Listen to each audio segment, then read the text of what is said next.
On parle souvent de l'amour d'un homme dans nos vies de femmes, qu'on cherche la stabilité, la sécurité. Mais qu'est-ce qui se passe quand le premier homme qui devait t'apprendre vraiment ce qu'est l'amour d'un homme ne t'a jamais regardé, ne t'a jamais aimé? Quand celui qui aurait dû être ton premier protecteur ne t'a jamais tenu entre ses bras? Quand celui qui devait être ta sécurité est parti loin de toi? Quand celui qui devait te faire sentir vu ou de qui tu pouvais vraiment apprendre ta valeur de femme, les premiers yeux d'un homme à te regarder, même avant que tu puisses coller deux mots dans une phrase. Cet homme-là, il est parti, il t'a abandonné ou il t'a rejeté. Comment une telle femme, aujourd'hui, peut vraiment savoir comment elle veut se sentir aimée? D'où lui viennent ces standards? À quoi peut-elle comparer l'amour qu'elle cherche ou qu'elle veut recevoir d'un homme? Quand un père est absent de la vie d'une petite fille, qu'est-ce que ça lui coûte aujourd'hui? Qu'est-ce qu'elle en récolte comme femme? C'est de ce vide que nous allons parler dans Fragment aujourd'hui. Je suis Carla Léonard, bienvenue dans Fragment. Ici, nous mettons des mots sur ce que nous vivons en silence, sur ce qui se cache derrière nos accomplissements, nos beaux sourires. Nous allons vraiment en profondeur. Et si ce genre de conversation te parle, je t'invite à non seulement liker cette vidéo, à commenter et aussi à partager avec ton réseau. Peut-être que toi, tu es solide. Ça ne te concerne pas. Peut-être tu as toujours eu l'amour de ton père. Mais peut-être qu'une femme dans ton réseau a besoin de savoir qu'elle n'est pas un cas de trop, qu'elle n'est pas un problème, mais qu'elle est juste en train de guérir ces traumatismes d'enfance. Qu'elle cherche peut-être juste à combler ce vide béant qui a toujours été là dès le début de sa vie, à cause de l'absence de son père de sa vie. On ne parle pas d'un père décédé, hein? On parle d'un père qui est parti ou qui a refusé ses responsabilités. De toi à moi.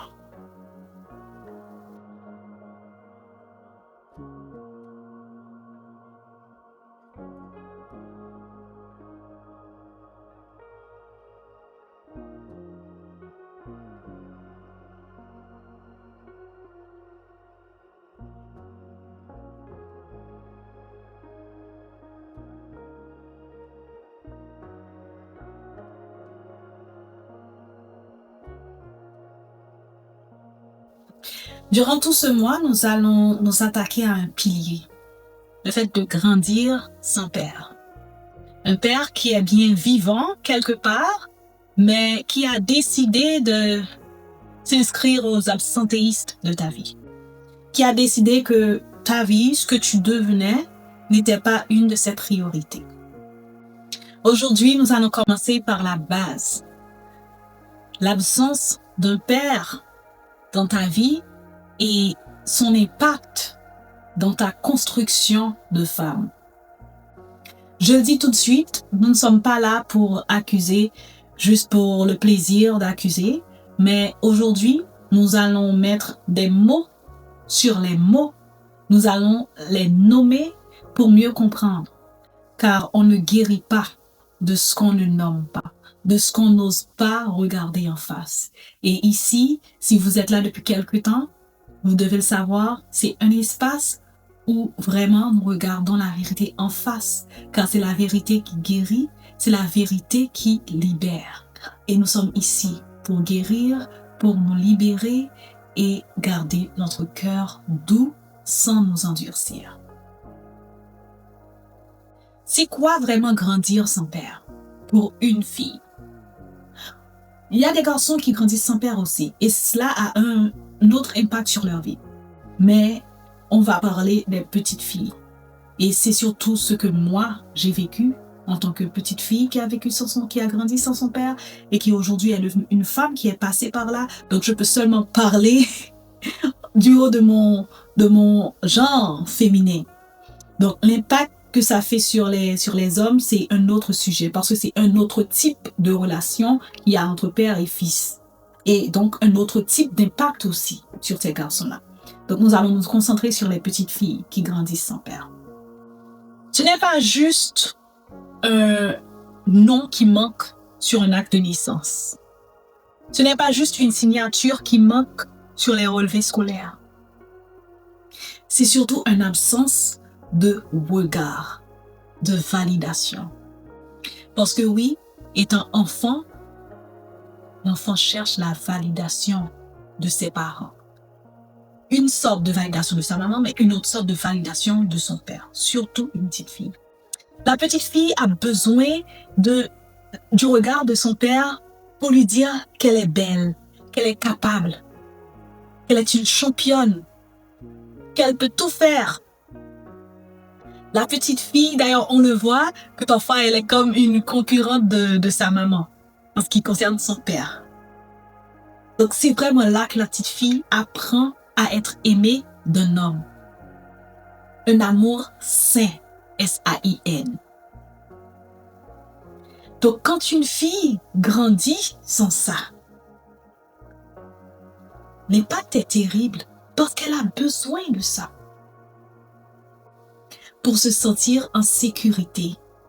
Et une fille qui grandit sans ça, sans ce regard paternel, sans ses bras paternels qui la soutiennent, elle grandit sans boussole, quoi. Sans boussole. Cet homme qui a été là pour lui donner cette direction dans la vie, cette sécurité, et elle ne connaît pas ça. Peut-être que comme moi, tu as eu une mère extraordinaire qui s'est sacrifiée, qui t'a tout donné, de tout ce qu'elle avait, et même au-delà. Qu'elle a été, tu peux dire, qu'elle a été les deux à la fois, ta maman et ton papa, qu'elle a tout fait pour joindre les deux bouts, pour jouer ces deux rôles dans ta vie. Je ne doute pas que ta mère a été extraordinaire, parce que je sais que la mienne l'a été. Mais peu importe combien elle a pu vouloir tout te donner, peu importe combien elle a sacrifié pour toi, mais de toi à moi, tu sais que ce vide, il a toujours été là. Ta mère n'a pas pu le combler. Parce que ce vide-là aurait dû être comblé seulement par un homme, un père. C'est comme une sorte d'énergie ou de fréquence qui ne peut venir que cette partie-là de toi, ton père. Et si il n'est pas là pour t'apporter ça, personne d'autre ne peut le faire.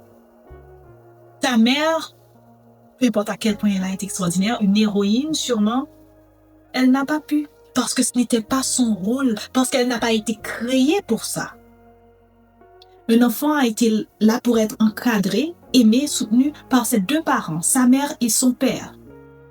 Également, mais sur des fronts différents. Oui, égal, c'est-à-dire à 100%, deux parents dévoués, mais chacun avait sa part à faire. Et la mère n'a sûrement pas pu faire la part du père. Tout simplement, parce qu'elle n'a pas été créée pour ça. C'est impossible. Et quand ce vide-là que laisse le père n'a pas été comblé, eh bien ça laisse une cicatrice que même l'amour le plus pur, le plus extraordinaire d'une maman ne peut combler.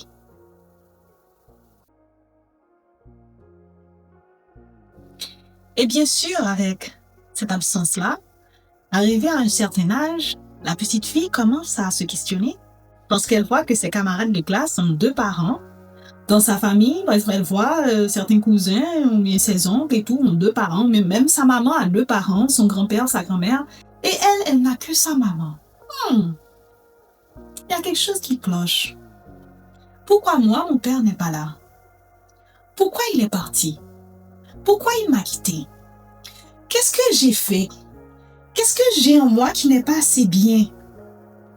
Est-ce que j'ai fait quelque chose pour qu'il me déteste? Est-ce que je ne suis pas assez belle?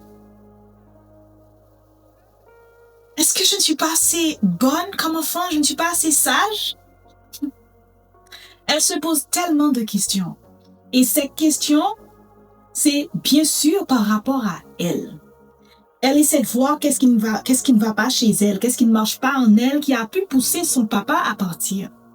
Parce que son petit esprit d'enfant ne peut pas concevoir que c'est son père qui aurait décidé de partir, qui aurait décidé de s'en ficher pas mal de sa vie à elle. Donc, elle cherche chez elle qu'est-ce qui ne va pas, qu'est-ce qui n'est pas assez bien, qu'est-ce qui aurait pu causer cela. Et bien sûr, sans réponse de quelqu'un qui puisse vraiment lui répondre, parce que c'est la question qu'elle se pose surtout à elle, en fait. Qu'elle n'ose peut-être même pas en parler, dont elle n'ose même pas en parler à quelqu'un d'autre, même pas à sa maman. Et là, elle commence à tirer ses propres conclusions. Et ces conclusions ne sont pas juste des réponses qu'elle obtient. C'est des blessures qui s'entaillent dans son cœur. Cette blessure d'abandon. Donc, si lui, il a pu partir, donc n'importe qui peut partir de ma vie. N'importe quelle personne que j'aime peut partir, peut me laisser, peut m'abandonner. Donc, elle va vouloir peut-être s'attacher tellement à quelqu'un, à un homme, même ou à une amie. Mais on va surtout parler de relations hommes et femmes.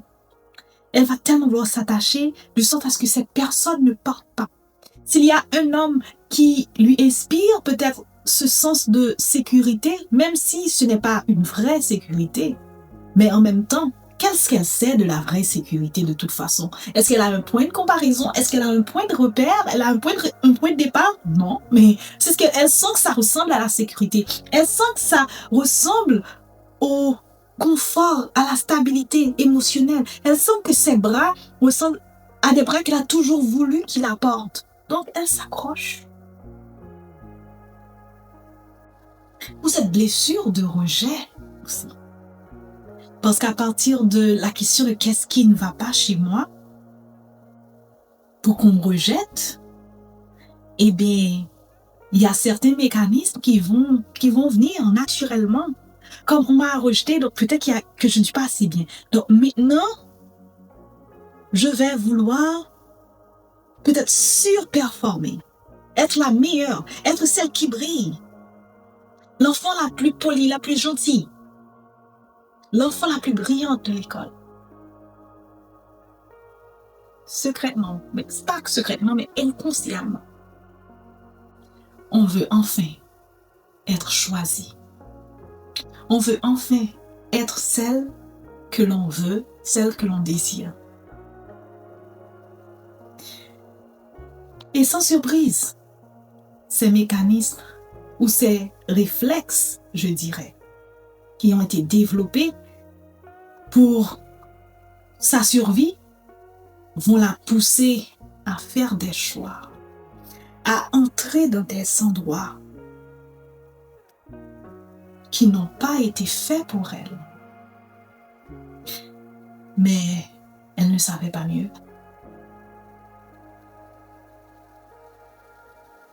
Et ce pilier qui est le fait de grandir sans père m'a tellement interpellée ces dernières années parce que j'ai voulu savoir et comprendre ce qui m'arrivait. J'ai voulu comprendre ce qui m'a conduit à prendre certaines décisions, à entrer dans certaines dynamiques. Comment ce traumatisme a pu vraiment guider ma vie, mes choix, mes décisions. J'ai voulu comprendre, parce que comprendre aide tellement à guérir. Et justement, c'est parce que j'ai compris ce qui m'était arrivé que j'ai pu faire la paix avec et continuer à avancer jusqu'à aujourd'hui. Donc, j'ai fait beaucoup de recherches sur le sujet, surtout sur le plan psychologique. Et j'ai compris que ce genre de traumatisme, de blessure chez la petite fille va bien sûr avoir un impact sérieux sur la femme qu'elle va devenir et ça donne des profils de femmes différentes, dépendamment bien sûr du caractère, de la personnalité, de la personne, parce que même si c'est la même expérience, mais c'est pas le même fond, c'est pas le même contexte familial et social. Donc, il y a beaucoup de facteurs qui vont bien sûr jouer pour tracer euh, la charpente de la femme. Et j'ai vu que certaines femmes deviennent dépendantes. Elles s'attachent vite, elle a peur de perdre l'autre partenaire et elle va rester coûte que coûte, même quand ça fait mal, même quand ça devient invivable, parce qu'elle dépend de cette personne-là. Celle qui cherche la validation, elle a besoin à tout bout de champ qu'on la valide, qu'on la confirme, qu'on lui fasse savoir qu'elle est belle, qu'elle fait bien les choses, qu'elle est extraordinaire, qu'elle est ci, qu'elle est ça. Elle a besoin de l'entendre de quelqu'un d'autre. Sans ça, à ses yeux, eh bien, rien ne vaut la peine s'il n'y a pas quelqu'un d'autre pour valider ce qu'elle est et ce qu'elle fait. Il y a aussi celle qui attire les hommes toxiques. Pas parce qu'elle est faible, c'est malgré elle. Parce que sa vulnérabilité, on peut la sentir. Eh bien, il y en a qui en profitent. Les manipulateurs. Ils sentent le manque chez elle. Eh bien, ils vont s'en servir. Il y a aussi celle qui devient hyper indépendante. Elle ne dépend de personne, elle ne demande rien à personne, elle se débrouille toute seule, elle cherche ses solutions, elle puise dans ses ressources quand elle fait face à un challenge, elle fait tout par elle-même. Pas parce qu'en fait, elle ne veut pas avoir besoin d'un homme, mais elle veut juste se protéger. Elle ne veut pas qu'on se sert de sa vulnérabilité, qu'on profite d'elle ou qu'on la déçoit encore une fois. Que quelqu'un dont elle a besoin s'en va encore et la déçoit. Et on l'a déjà mentionné plus tôt, celle qui surperforme. Elle brille, elle impressionne, elle fait tout bien, c'est un sans faute. Elle est excellente, parfaite. Mais au fond, elle veut juste se prouver à elle-même et prouver aux autres. Je mérite d'être choisie, je mérite d'être aimée. Toutes ces réussites, tous ces accomplissements, au fond, veulent lancer un seul message. Mais il y a aussi une autre facette qui, en apparence, protège, mais au fond, le prix à payer est énorme. Nous avons aussi celle qui devient indifférente. Genre, la première personne, mais le premier homme qui devait m'aimer ne m'a pas aimé. Il est parti, il m'a abandonné. Donc toi, avec ton amour, si je ne l'ai pas, c'est pas grave. C'est pas la première fois qu'on me quitte, c'est pas la première fois qu'on s'en va, qu'on m'abandonne. Et ça développe en toi une certaine force de caractère qui peut te servir en affaires, dans ta carrière, etc. Tu deviens vraiment solide, on dirait. Mais cette force de caractère, ça construit plutôt une forteresse autour de toi et te rend inaccessible. Et souvent, tu ne peux pas vraiment rester dans... La frontière, elle est très mince entre le fait de te protéger et le fait de te rendre inaccessible, où tu as une carapace qui est imperméable. Et parfois, la bonne personne n'arrive pas à entrer parce que tu ne la laisses pas entrer. Donc, tu es devenu ta propre sécurité.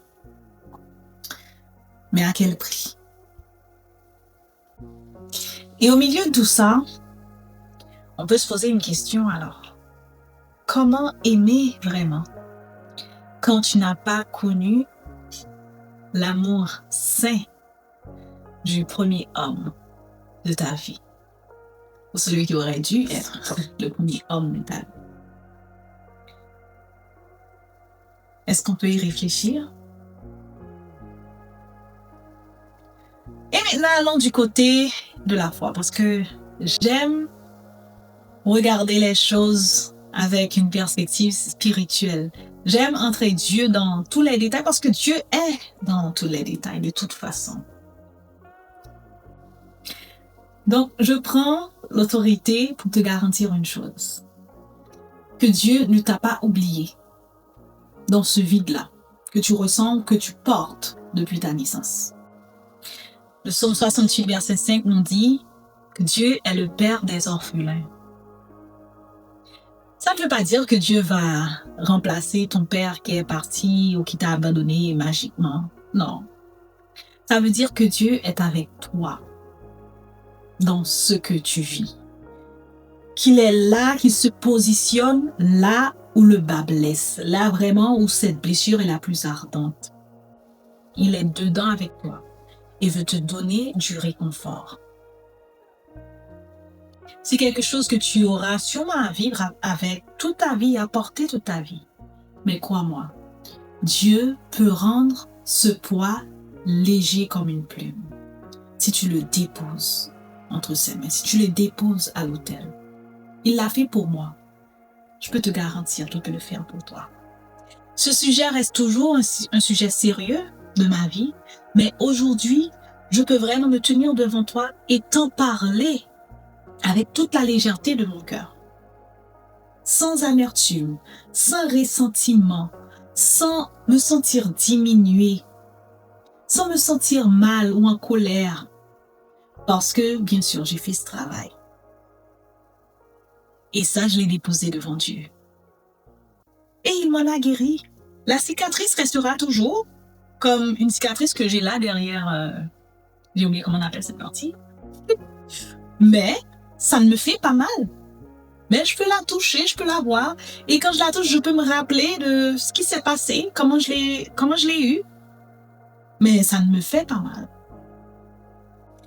Donc, je veux te dire que l'absence de ton père ne dit rien de ta valeur à toi en tant que personne, en tant que femme. Ça en dit long seulement sur ses limites à lui, sur sa lâcheté à lui, son manque de courage, son égoïsme peut-être. Tout ce que ça dit, c'est de lui, pas de toi. Et ça, c'est quelque chose que tu dois comprendre si tu veux vraiment avancer de l'avant. Si tu veux vraiment te libérer de ce poids de culpabilité. Parce que quand on se sent pas assez bien, quand on pense que c'est nous qui avons dû faire quelque chose, eh bien, ça vient avec une sorte de culpabilité aussi. Donc, savoir que c'est lui qui a pris sa décision, que ça ne dépend que de lui et pas de toi, ça libère. Et Dieu, lui, veut te redonner ou te donner, si tu ne l'as pas encore reçu consciemment, ce que cet homme n'a pas pu ou n'a pas voulu te donner. Cette sécurité de l'amour de quelqu'un qui t'aime inconditionnellement. C'est comme ça que tu t'aimes. Et cet amour ou cette sécurité ne dépend ni de la présence ni de l'absence d'une personne dans ta vie. Et Dieu veut te rappeler, si tu l'as oublié, que ta valeur et ton identité dépendent de qui tu es en lui et non de qui est resté dans ta vie ou qui est parti.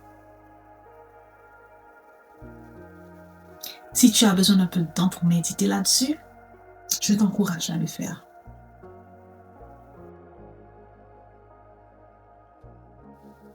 Ton exercice de la semaine. Cette semaine, on passe à l'action. Parce que la prise de conscience, c'est bien. La conviction, c'est bien. Mais c'est l'action qui est vraiment le pas concret, qui fait vraiment le travail. Et c'est à partir de là que la libération vient. Donc cette semaine, ça c'est quelque chose que j'ai fait personnellement et qui m'a beaucoup aidé. Bien sûr, j'ai prié. Bien sûr, j'ai lu, j'ai fait des recherches, mais j'ai aussi posé un acte. Je t'encourage cette semaine à écrire une lettre à ce père absent, qu'il soit encore vivant ou parti. Mais il a été absent de ta vie pendant qu'il était vivant, donc c'est tout qu'on veut savoir.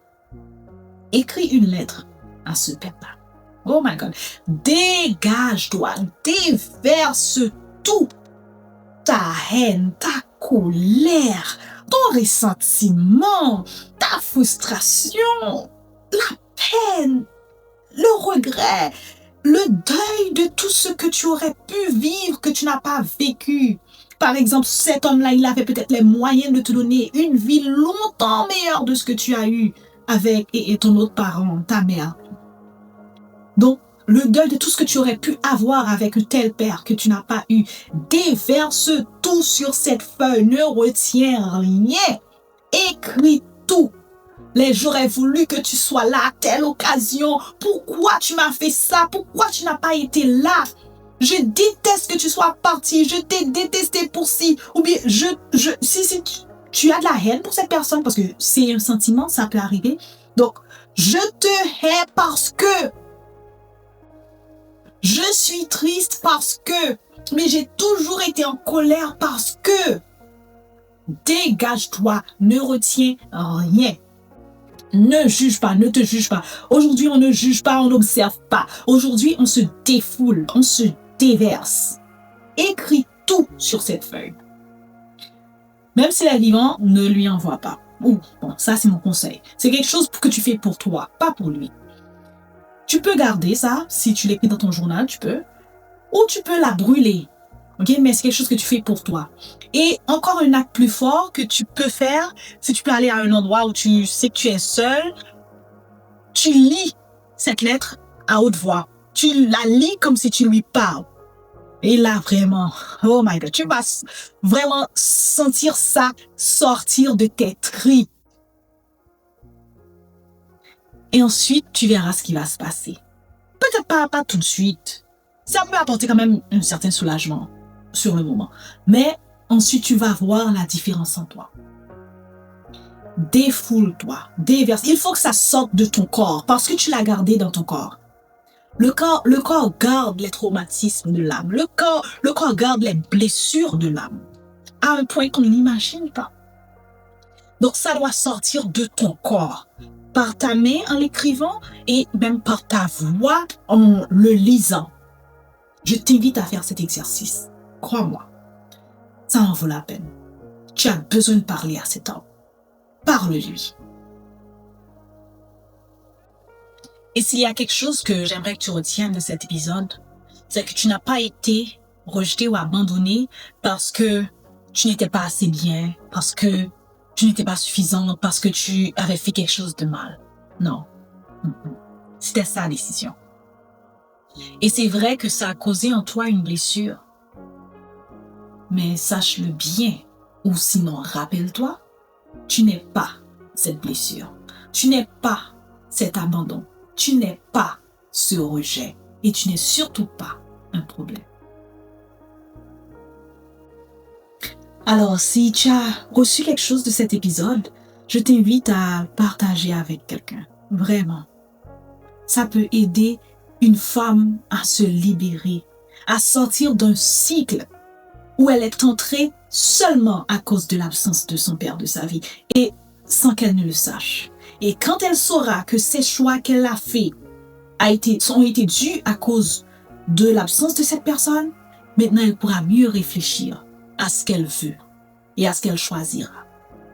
Partage cet épisode, pas juste pour des vues, mais vraiment aide à ce que ça aille le plus loin possible.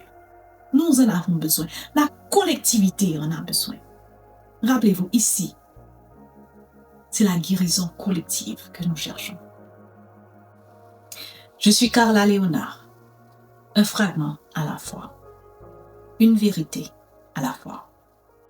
Rappelle-toi, tu n'as pas été abandonné parce que tu ne valais rien. Et malgré son absence, tu peux choisir qui tu deviens. Et cette fois, tu ne vas pas choisir à moitié. De toi à moi.